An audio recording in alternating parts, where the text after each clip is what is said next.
probably say that I'm not a great reader. And it doesn't matter what language it is, but sometimes it's some kind of a feeling that you think, oh, yeah, I want to read something. To tell you the truth, I found this book in the second-hand bookshop in the UK. I just opened it and I read the blurb, and it says, this is the greatest book for anyone who would like to have everything in his or her life, but doesn't know what kind of sacrifice you can have. And I thought, interesting. Of course, if you want to know what the answer is, you have to read the book.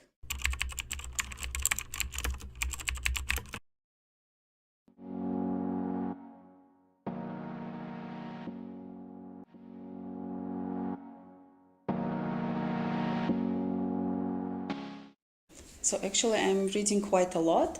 In terms of my profession, because as an academic language teacher, I'm reading quite a lot of books on academic language in general and on academic writing.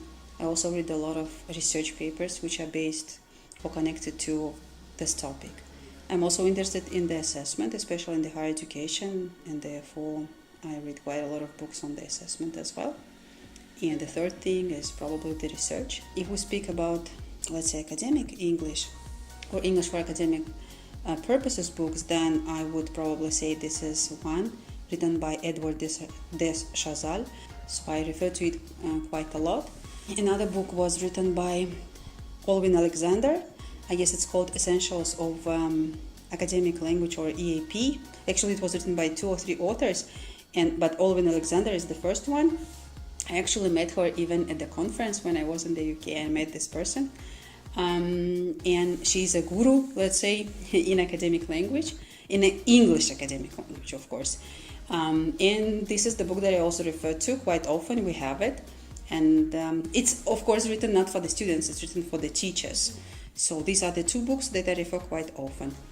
In terms of the assessment, I would not say there is a specific book that I always refer to or I use all the time. But one of them, or probably the most relevant for the language teachers, is written by Douglas Brown. And many teachers who are involved in assessment are referring to it. It's like, let's say, a Bible or Quran for language teachers and those who are interested in assessment in language or doing research in assessment.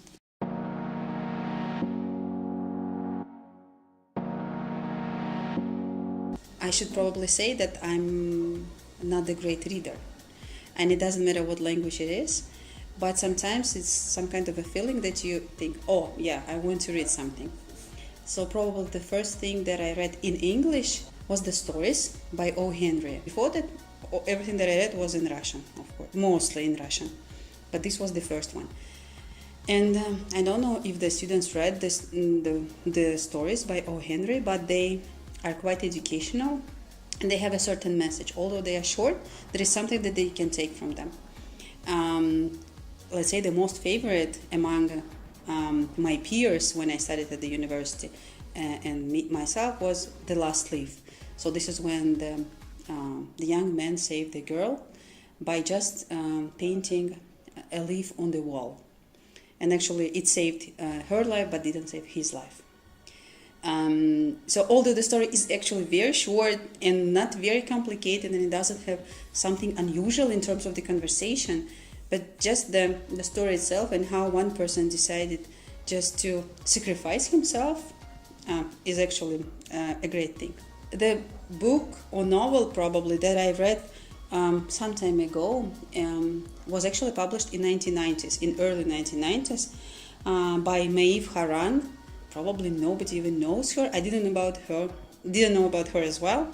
To tell you the truth, I found this book in the second-hand bookshop in the UK. I just opened it and I read the blurb, and it says, this is the greatest book for anyone who would like to have everything in his or her life, but doesn't know what kind of sacrifice you can have. And I thought, interesting. And it's actually about a lady, a woman. So her name is Liz Ward, who decided to have everything. That's why actually the name of the book is Having It All. Like, is it possible to have two children, be a successful businesswoman, or to be the head of any kind of the department, and to have at the same time good relationship with your friends, with your parents, with your husband, and with your children?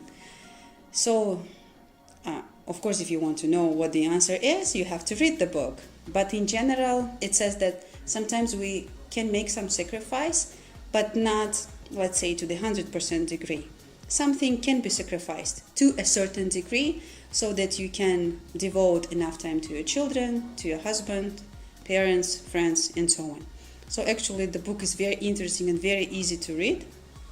And in the 1990s, it was like a boom, because the ladies at that time, or let's say the women, were not very successful in business or being head of any kind of department.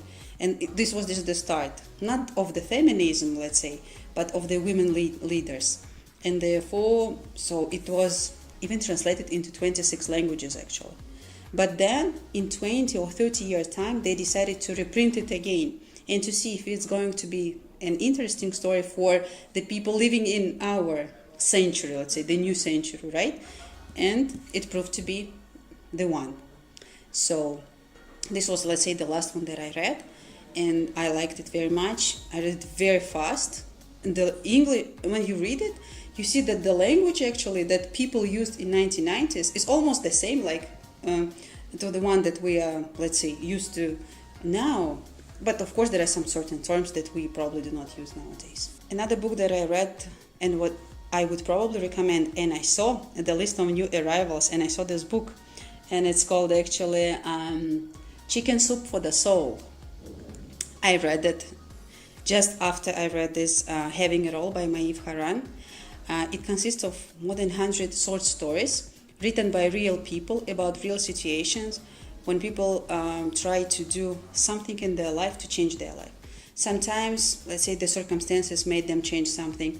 Sometimes somebody died, unfortunately, in their life, and they had to change something in their life as well. Sometimes they just gave up and decided, no, I don't want to be anyone like this. I want to change everything in my life. I would recommend students to read this book because it's actually a very positive book. It has a lot of stories, and sometimes you can find yourself in many of them, not even in one. And the students can probably learn something even about themselves by reflecting on their life, on what they do, on what they say, on how they behave. Because sometimes they are very young. I mean, the students are quite young, so 17, 18, 19, and they probably do not value what they have. They do not value, I'm sorry to say, even the university that they study in. They don't value the people who are teaching them. They sometimes do not value probably the parents who gave so much effort and so much belief in them. And probably after reading some of the stories, they will understand that you should value what you have right now and make sure that whenever you change something in your life, it can bring more positive results rather than influence negatively anyone or anyhow.